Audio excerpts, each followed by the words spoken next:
नमस्कार, class in click में आपका स्वागत है। अगर हम छत्तीसगढ़ के इतिहास के बारे में बात करें तो इसे 3 भागों में पढ़ा जाता है। प्राचीन इतिहास, मध्यकालीन इतिहास और आधुनिक इतिहास। हमने प्राचीन इतिहास को देख लिया था। इस सीरीज़ में अगला हम मध्यकालीन इतिहास को पढ़ेंगे। उसके बाद छत्तीसगढ़ के आधुनिक इतिहास में जाएंगे। अगर हम छत्तीसगढ़ के मध्यकालीन इतिहास के बारे में बात करें तो 2 वंश जो सामान्यतः महत्वपूर्ण माने जाते हैं वो हैं कलचुरी वंश और एक है काकतीय वंश। इन दोनों वंश को अगर हम पढ़ लेते हैं तो आप मान के चलिए कि 70 से 75% हमारा मध्यकालीन इतिहास समाप्त हो जाता है। अगर बात करें आधुनिक इतिहास की तो आप मराठा काल से उसे मान सकते हैं। मराठा काल से 1947 तक स्वतंत्रता प्राप्ति तक जो इतिहास चलेगा वह आधुनिक इतिहास में आएगा। ठीक है। कलचुरी वंश एक इम्पॉर्टेंट और बड़ा वंश है जिससे सेपरेट क्वेश्चंस बनते हैं और कई बार एग्ज़ाम्स में देखे जाते हैं। तो आप यह कह सकते हैं कि एक महत्वपूर्ण वंश के रूप में उभर कर सामने आता है, इसलिए इसके लिए एक सेपरेट वीडियो लाना ज़रूरी था। आज की कक्षा में हम कलचुरी वंश के बारे में पढ़ेंगे, इनके शासकों के बारे में पढ़ेंगे। इसके बाद एक और वीडियो आएगी जो इसके प्रशासन से संबंधित होगी।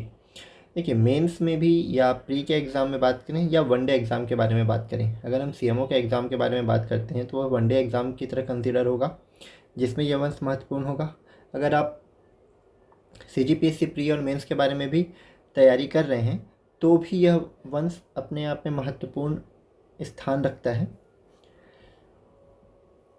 अगर हम कलचुरी वंश के बारे में बात करें तो माना जाता है कि मध्यकालीन इतिहास की शुरुआत कलचुरी वंश से छत्तीसगढ़ में प्रारंभ होती है। कलचुरी वंश एक स्थानीय राजवंश नहीं था, यह बेसिकली मध्य प्रदेश के क्षेत्र से विस्तृत हुआ था या उसकी उत्पत्ति हुई थी। फिर यह छत्तीसगढ़ में एक शाखा के रूप में वहाँ से आया कलिंग राज के साथ। ठीक है, तो कलिंग राज को छत्तीसगढ़ में कलचुरी वंश का वास्तविक संस्थापक भी माना जाता है। अगर हम कलचुरी वंश के बारे में बात करें तो आपको नाम याद रखना है कृष्णराज का। कृष्णराज को आदि पुरुष या मूल पुरुष के रूप में जाना जाता है। कृष्णराज के बाद शंकरगढ़ प्रथम और बुद्धराज को जाना है। बुद्धराज ने मध्य प्रदेश में कलचुरी वंश की स्थापना की थी। फिर महिष्मान का नाम याद रखना है जिन्होंने महिष्मती नगर बसाया था। वामन राजदेव त्रिपुरी में कलचुरी वंश के संस्थापक माने जाते हैं। इनकी जो पहली राजधानी थी वह कालंजर थी। ठीक है, इसके बाद कोकल प्रथम याद रखिएगा जिन्होंने त्रिपुरी में राजधानी बनाया। ठीक, यह दूसरी राजधानी थी। फिर याद रखिएगा शंकरगढ़ द्वितीय मुग्धतुंग, इन्होंने, यह कोकल प्रथम के पुत्र थे। इन्होंने छत्तीसगढ़ के पाली क्षेत्र को जीता था। हालांकि पाली क्षेत्र को जीतने के बाद उन्होंने यहाँ पे शासन स्थापित नहीं किया, वह वापस लौट गए। ठीक है, इसीलिए बाद में कलिंग राज आते हैं और छत्तीसगढ़ में पाली वंश में जो बाणवंशी शासन कर रहे थे उन्हें परास्त करते हैं और यहाँ पर कलचुरी वंश की नींव डालते हैं। यह बात लगभग 1000 ईस्वी की है। ठीक है, और कलचुरी वंश आगे हम पढ़ेंगे तो 1741 तक इस वंश ने शासन किया था। तो एक बहुत लंबा शासनकाल इस वंश का दिखता है, इसलिए कई सारे शासकों के नाम मिलते हैं जिन्हें हमें याद भी रखना है और किन शासकों के बारे में क्या महत्वपूर्ण बातें हैं उन्हें भी ध्यान में रखना है। शंकरगढ़ द्वितीय मुग्धतुंग के बाद लक्ष्मण राज याद रखिएगा। उसके बाद कोकल द्वितीय। कोकल द्वितीय के 18 पुत्र हुए जिसमें से एक पुत्र थे कलिंग राज। तो इनके आदेश पर कलिंग राज ने छत्तीसगढ़ में आक्रमण किया और यहाँ पर बाणवंशी शासक विक्रमादित्य को परास्त किया और कलचुरी वंश की स्थापना की। सन याद रखिएगा 1000 ईस्वी में। ठीक है, इस वंश की कौन कौन सी राजधानियाँ रही हैं वह याद रखिए। कालिंजर, त्रिपुरी, प्रयाग, काशी, तुम्माड़, रतनपुर, रायपुर और खल्लवाटिका। तो प्रश्न यह पूछा जा सकता है कि निम्न में से कौन सी कलचुरी वंश की राजधानी नहीं रही है, या यह पूछा जा सकता है कि निम्न में से कौन कौन से स्थान कलचुरी वंश से संबंधित हैं। तो आप इन नामों को याद रखिएगा। छत्तीसगढ़ में कलचुरी वंश का जो आक्रमण हुआ था वह 2 बार हुआ था, कोकलदेव प्रथम और कोकलदेव द्वितीय के समय। ठीक है। कोकलदेव प्रथम की 18 संतानें थीं। हालांकि 18 संतानों का उल्लेख ना दोनों में मिलता है। कोकलदेव द्वितीय में भी 18 संतानों का उल्लेख मिलता है। कई बुकों में कोकल प्रथम में 18 संतानें बताई गई हैं, कई बुकों में कोकल द्वितीय की 18 संतानें बताई गई हैं। हालांकि यह महत्वपूर्ण नहीं होगा कि किस शासक की कितनी संतानें थी। आपको याद यह रखना है कि कोकलदेव प्रथम, जिनकी संतानों में से एक शंकरगढ़ द्वितीय मुग्धतुंग थे, उन्होंने 1900 ईस्वी में छत्तीसगढ़ में आक्रमण किया। यहाँ पर अपना शासन स्थापित नहीं किया, क्षेत्र को विजित किया और वापस चले गए। उसके बाद कोकल द्वितीय का नाम लक्ष्मणदास द्वितीय ने भी छत्तीसगढ़ में आक्रमण किया था, आप इसे याद रख सकते हैं। फिर आप याद रखिएगा कोकलदेव द्वितीय का, जिनके 18 संतानों में से एक कलिंगराज, इन्होंने 1000 ईस्वी में छत्तीसगढ़ में आक्रमण किया और राजधानी तुम्माड़ को बनाया। तो छत्तीसगढ़ में कलचुरी वंश की पहली राजधानी तुम्माड़, इस बात को याद रखिएगा। बाद में फिर रतनपुर, छुरी कोसगई, ये सारी राजधानियाँ भी हुई हैं। अगर हम छत्तीसगढ़ में कलचुरी वंश की बात करें तो यह 1000 ईस्वी से 1741 ईस्वी तक चलता है। 1741 में मराठा सेना के द्वारा आक्रमण किए जाने पर जो अंतिम शासक थे या उस समय तत्कालीन शासक थे रघुनाथ सिंह, उनके द्वारा आत्मसमर्पण किए जाने के कारण 1741 में जो कलचुरी वंश था वह मराठा शासन के अधीन आ जाता है। इसलिए 1741 तक की तिथि को याद रखा जाता है, जो कलचुरी वंश के संबंध में इम्पॉर्टेंट है। अगर हम छत्तीसगढ़ में कलचुरी वंश के बारे में बात करें तो शासन काल याद रखिएगा। उसके बाद संस्थापक कलिंग राज को माना जाता है, जिन्होंने छत्तीसगढ़ में कलचुरी वंश की स्थापना की। कब की थी उस तिथि को याद रखिएगा। अगर कलचुरी वंश की राजधानी के बारे में बात करें तो तुम्माड़, रतनपुर और छुरी कोसगई, 3 स्थान याद रखिएगा। तुम्माड़ कलिंग राज ने बसाया था। रतनपुर को राजधानी रत्नदेव प्रथम ने बसाया। रत्नदेव प्रथम ने ही रतनपुर को राजधानी बसाया 1050 ईस्वी में। साथ ही साथ इसी समय रतनपुर का जो महामाया मंदिर है उसका निर्माण भी रत्नदेव प्रथम द्वारा करवाया गया था। फिर छुरी कोसगई बहारेंद्र साय के द्वारा राजधानी बसाई गई।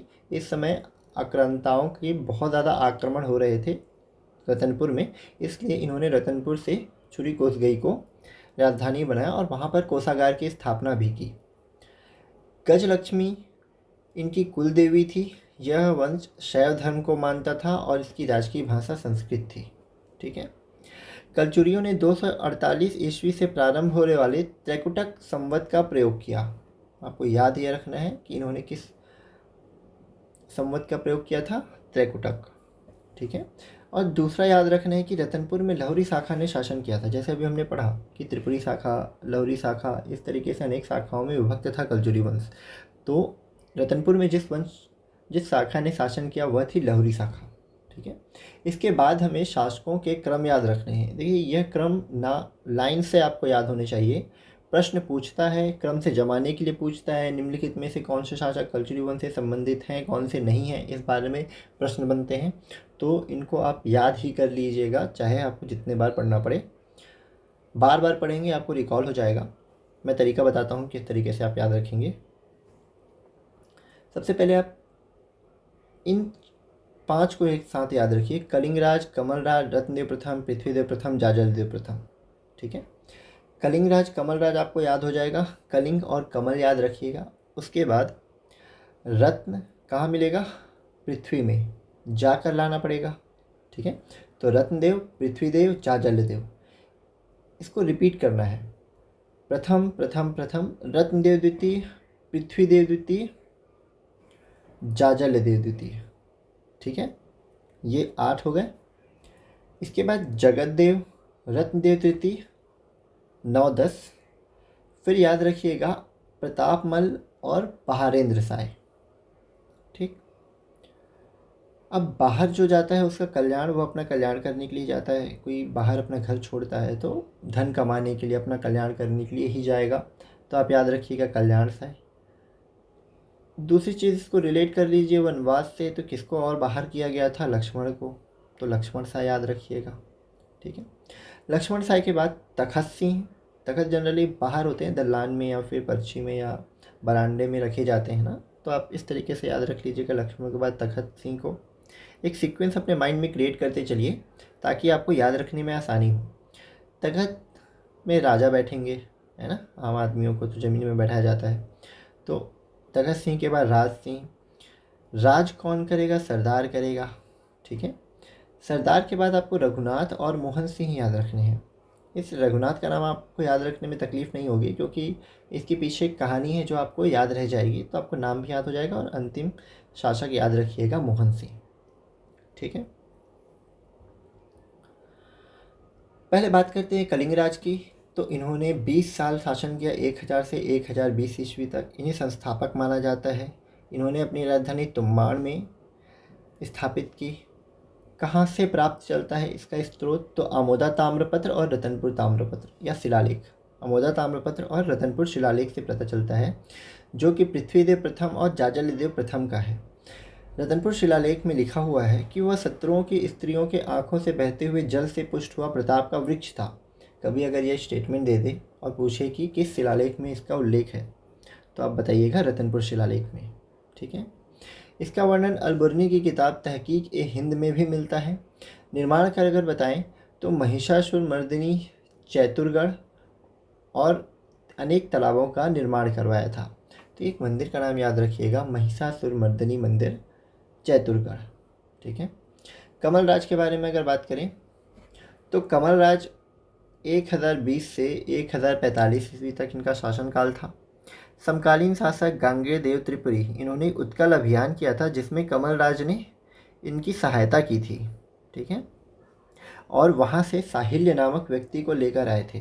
यह एक वीर पुरुष था जिन्होंने अपने जीवन काल में अनेक क्षेत्रों को विजित करके अपने स्वामियों की सेवा की थी। इस युद्ध का वर्णन आमोदा ताम्रपत्र में मिलता है। ठीक है, ये प्रश्न नहीं बना है पर पता नहीं क्यों मुझे लगता है कि प्रश्न बन सकता है, इसलिए आप इस चीज़ को ध्यान रखिएगा। इसके बाद रत्नदेव प्रथम इम्पॉर्टेंट शासक है।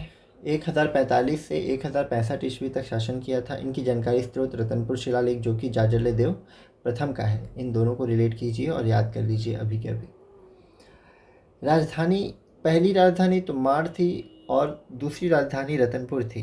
तो इन्होंने दो क्षेत्रों से राजधानी में शासन किया है, या आप कह सकते हैं दो राजधानी से शासन किया है, पहली तुम्बाड़ और दूसरी रतनपुर। अब प्रश्न कई बार ये पूछता है कि तुम्बाड़ से किसने किसने शासन किया है, तो कलिंगराज, कमलराज और रत्नदेव प्रथम। बाद में 1050 ईस्वी में इन्होंने रतनपुर को अपनी राजधानी बनाया।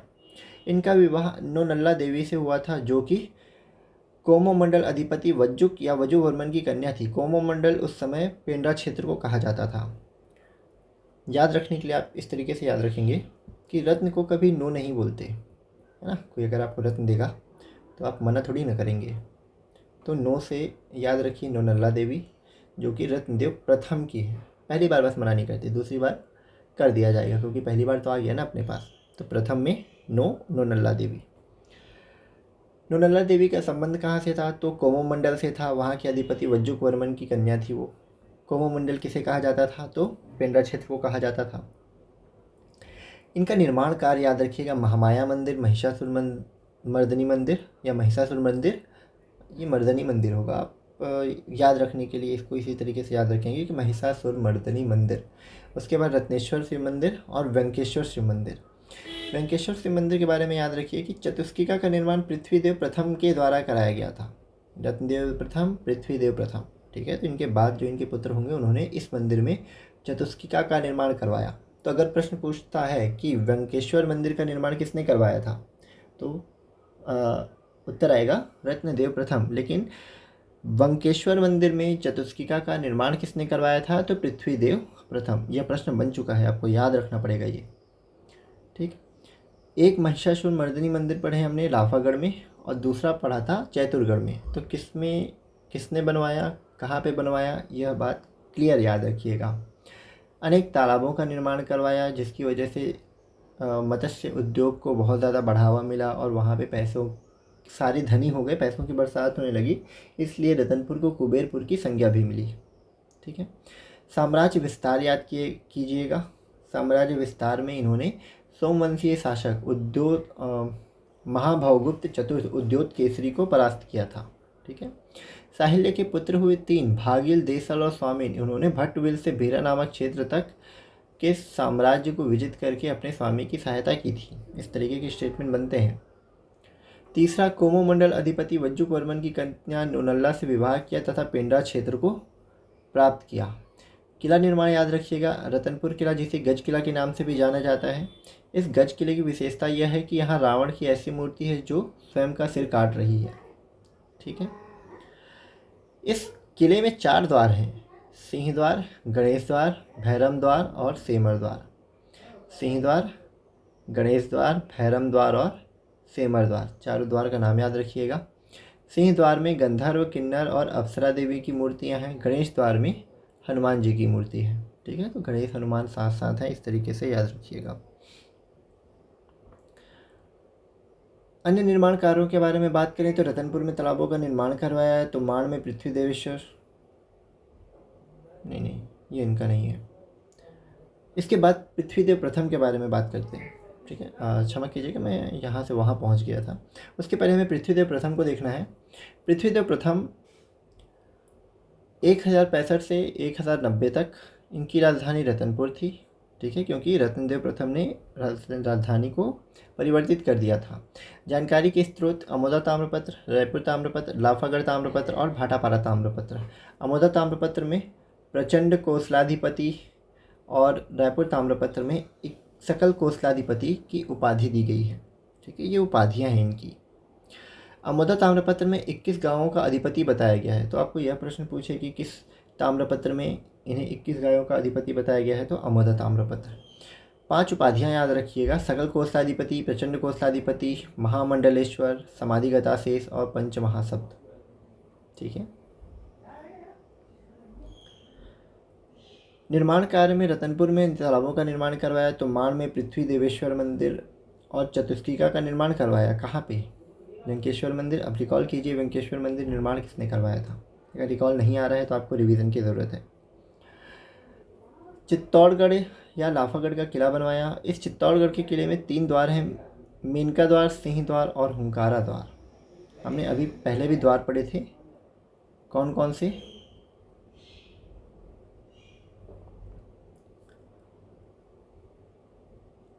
सिंह द्वार, गणेश द्वार और भैरम द्वार। ठीक है। सिंह द्वार, गणेश द्वार, भैरम द्वार, सेमर द्वार। और यहाँ पे मेनका द्वार, सिंह द्वार और हुंकारा द्वार। इनकी रानी का नाम याद रखिएगा, राजल्ला देवी। ठीक है। याद कैसे रखेंगे? तो आप पृथ्वी देव को तो याद रख सकते हैं। अब राज कहाँ किया जाएगा? पृथ्वी पे ही किया जाएगा ना, आकाश पे थोड़ी किया जाएगा। तो राजल्ला देवी। मंत्रियों के नाम याद रखिएगा, विग्रहराज और सोणदेव। साम्राज्य विस्तार में याद रखिएगा, इनके सामंत हुए जयदेव, उन्होंने डांडोरा यानी कि वर्तमान सरगुजा के 2100 गांव को विजित किया। सामंत देव सिन्हा ने कोमोमंडल पेंड्रा के 750 गांवों को विजित किया। ठीक है। तो 2 सामंतों के नाम, एक जयदेव और दूसरा देव सिन्हा। इनका युद्ध हुआ छिंदक नागवंशी शासक सोमेश्वर देव प्रथम के साथ, जिसमें सोमेश्वर देव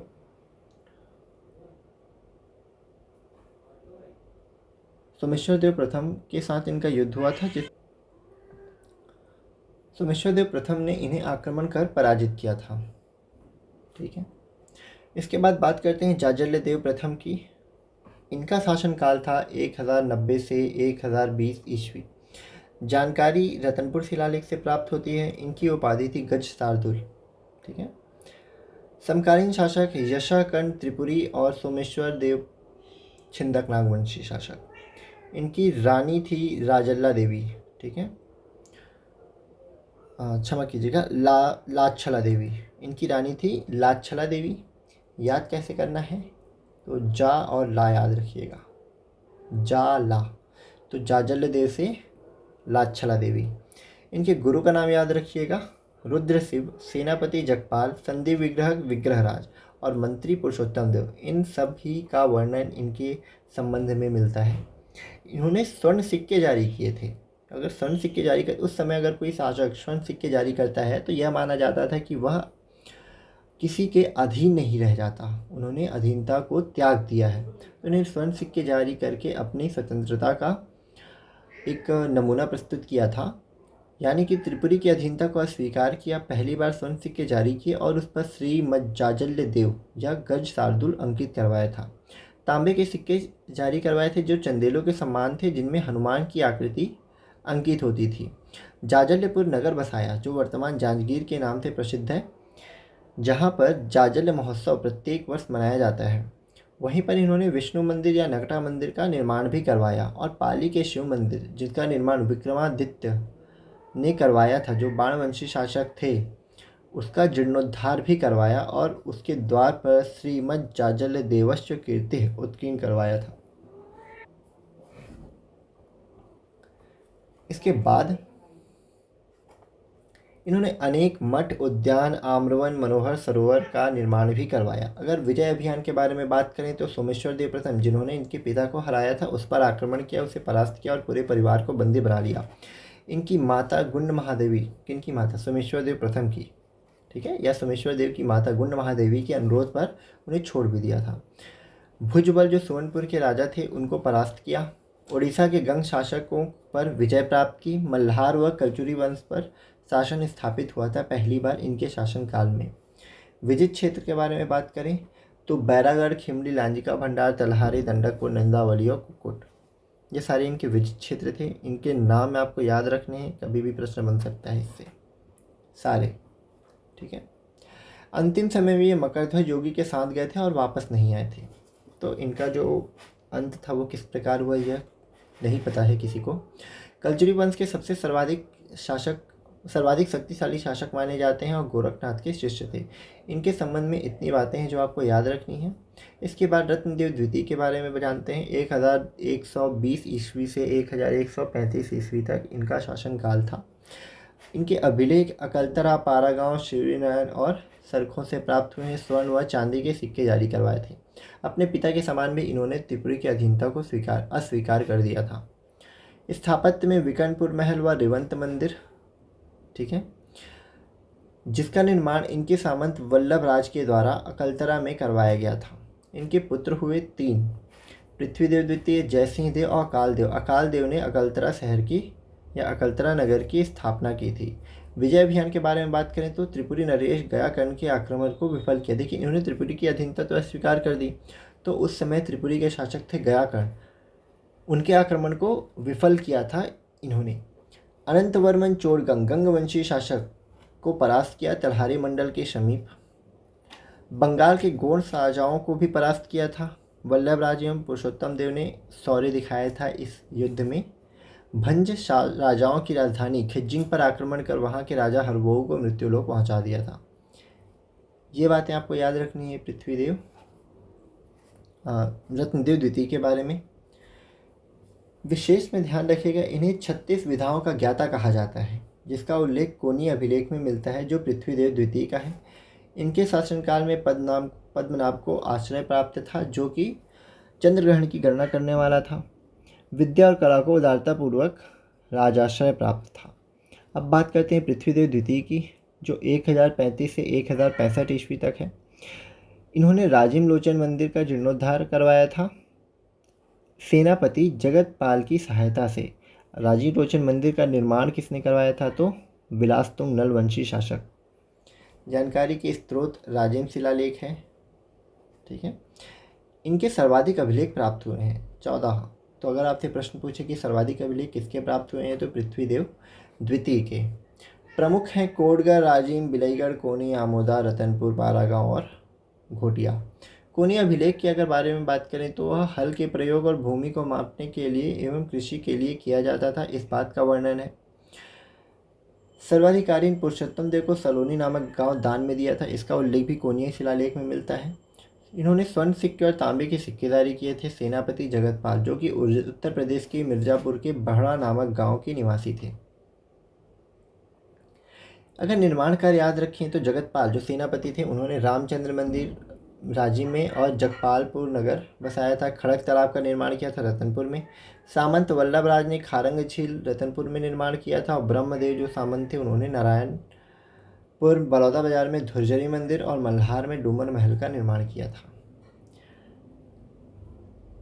साम्राज्य विस्तार के बारे में बात करें तो छिंदक नागवंशी शासक कन्हा देव को परास्त किया था। अनंतवर्मन चोड़गंग गंगवंशी शासक के पुत्र जटेश्वर मधुकामावर्ण को ब्रह्मदेव के साथ मिलकर परास्त किया था। साम्राज्य विस्तार इन्होंने अमरकंटक से गोदावरी तक किया था। सर्वाधिक साम्राज्य विस्तार इन्हीं के शासनकाल में हुआ था।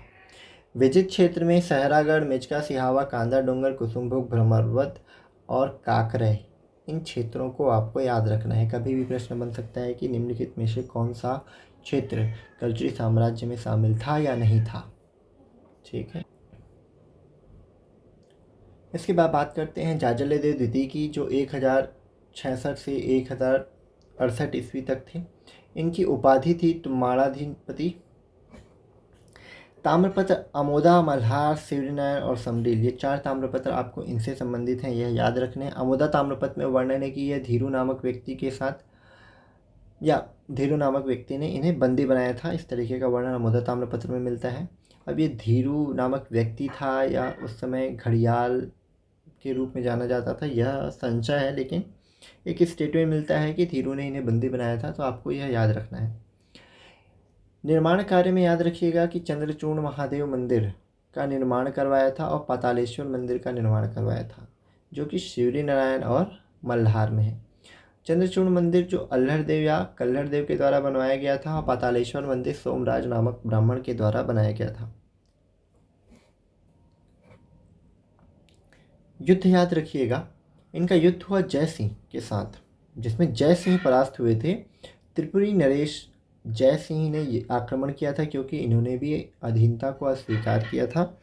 त्रिपुरी नरेश ने आक्रमण किया और परास्त हुए। इस युद्ध में अल्हड़ देव की मृत्यु हो गई थी।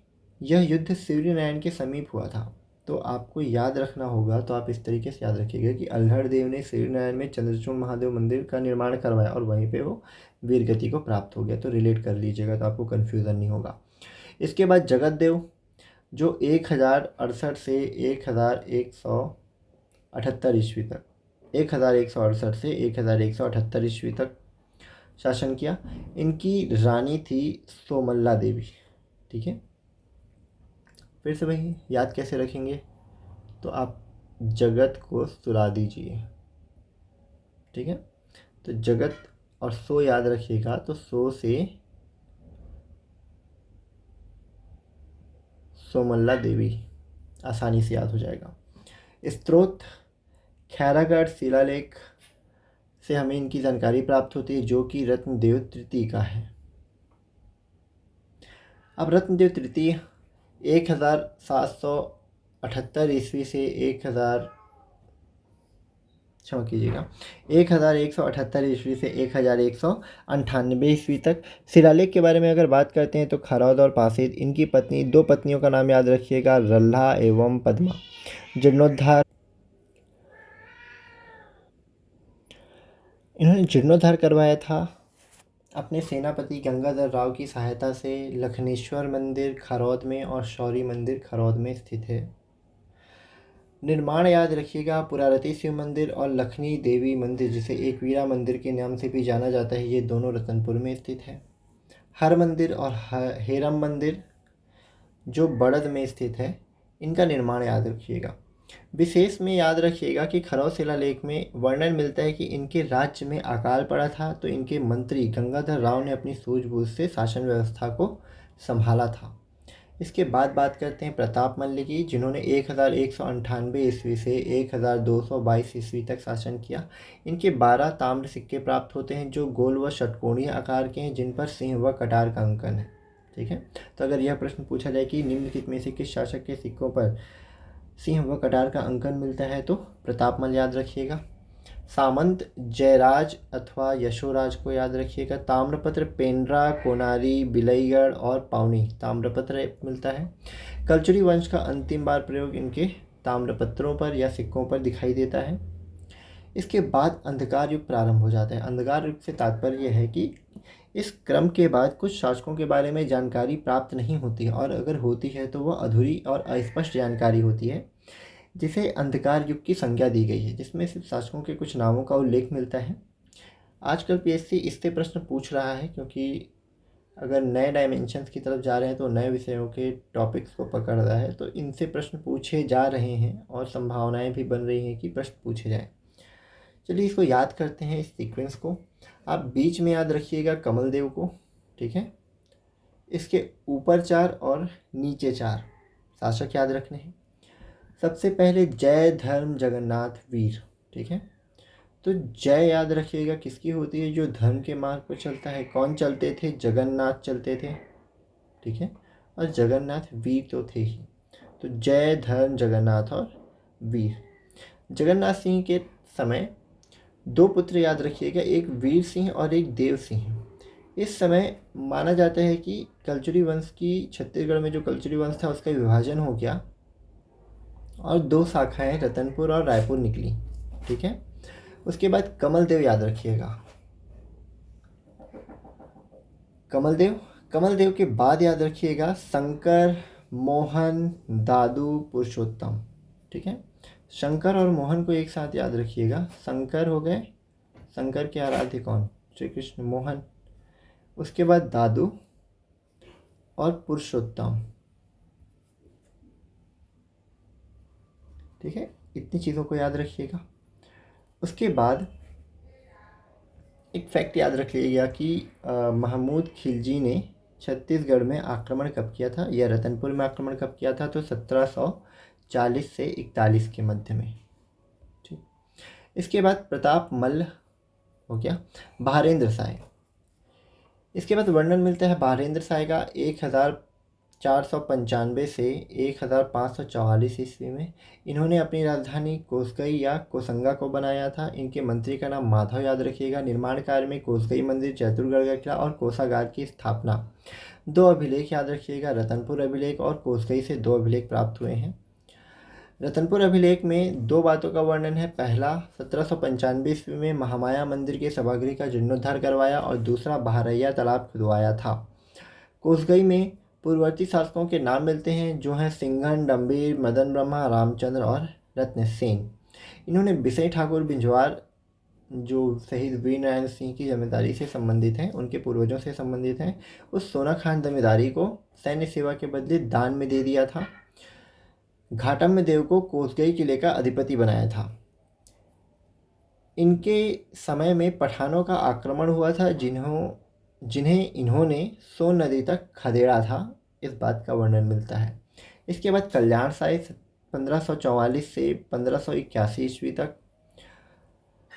निर्माण कार्य में रतनपुर के गज किले में जगन्नाथ स्वामी मंदिर का निर्माण करवाया था एवं लालपुर नगर की स्थापना की थी। यह मुगल दरबार में 8 वर्षों तक सेवा कार्य किए थे, जो जहांगीर के समकालीन थे। गोपल्ला गीतों में इनका वर्णन मिलता है। राजस्व सुधार प्रणाली की शुरुआत की, जिसे जमाबंदी प्रणाली के नाम से भी जाना जाता है। छत्तीसगढ़ में गण व्यवस्था, जो छत्तीसगढ़ का नामकरण छत्तीसगढ़ पड़ा है और जिन गढ़ों के बारे में माना जाता है, उसकी शुरुआत की थी। राजस्व पुस्तिका का वर्णन मिलता है। इनके नाम पर राजस्व पुस्तिका या इन्होंने राजस्व पुस्तिका बनाई, जिनका जो विस्तृत अध्ययन था वह जिस्म नामक विद्यार्थी ने 1868 में किया था। उस पुस्तिका में वर्णन है कि खालसा के क्षेत्र से उस समय 6.5 लाख रुपए का राजस्व प्राप्त होता था। ठाकुर प्यारेलाल के अनुसार जो अंधकार युग के शासक थे, एक बार आप देख लीजिए कि किन किन शासकों का वर्णन किया गया है। अगर प्रश्न बनता है तो इससे प्रश्न पूछ सकता है। लक्ष्मण साय, शंकर साय, त्रिभुवन साय, जगमोहन साय, आदिल साय और रणजीत साय।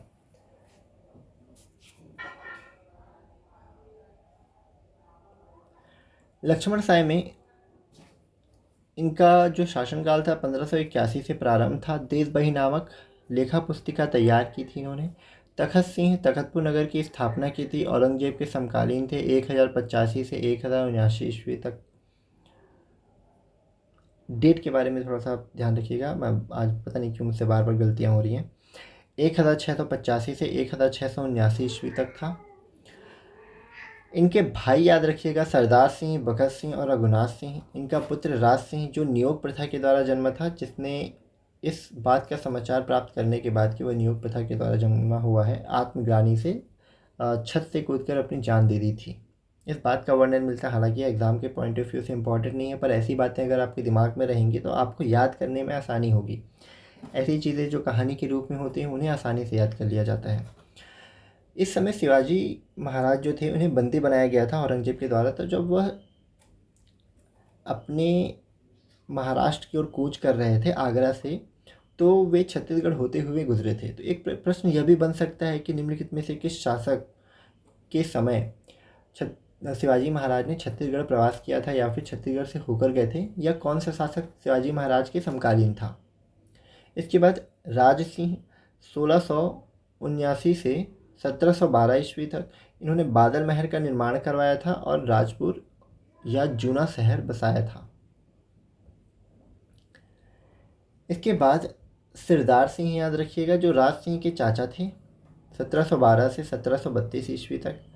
फिर रघुनाथ सिंह याद रखिएगा, 1732 से 1745 ईस्वी तक। इन्हीं के शासनकाल के समय मराठाओं ने छत्तीसगढ़ में आक्रमण किया था और कलचुरी वंश मराठों के अधीन चला गया था। ये सरदार सिंह के भाई थे, जिन्हें 60 वर्ष की आयु में शासन प्राप्त हुआ था। इनके पुत्र की मृत्यु हो चुकी थी, तो यह शोकाकुल थे। वैसे भी राजकपाट में ज़्यादा ध्यान नहीं देते थे। उस समय सेनाएं कमज़ोर हो चुकी थी, अर्थव्यवस्था एवं शासन व्यवस्था जीर्ण हो चुकी थी। उस समय 1741 में रघुजी प्रथम मराठा शासक के सेनापति भास्कर पंत ने छत्तीसगढ़ में आक्रमण किया। हालांकि इन्हें अब शासन के कार्यों में कोई रुचि नहीं रह गई थी सिरदार सिंह को, तो उन्होंने बिना युद्ध किए आत्मसमर्पण कर लिया। 1745 में इनकी मृत्यु हो गई और मोहन सिंह को शासक बनाया गया। जो रघुनाथ सिंह थे, ये कलचुरियों के अंतिम स्वतंत्र शासक थे और मराठों के अधीन प्रथम शासक थे। मोहन सिंह 1745 से 1757 तक इन्होंने शासन नहीं किया, मतलब मराठों के एवज में इन्होंने छत्तीसगढ़ की देखरेख की।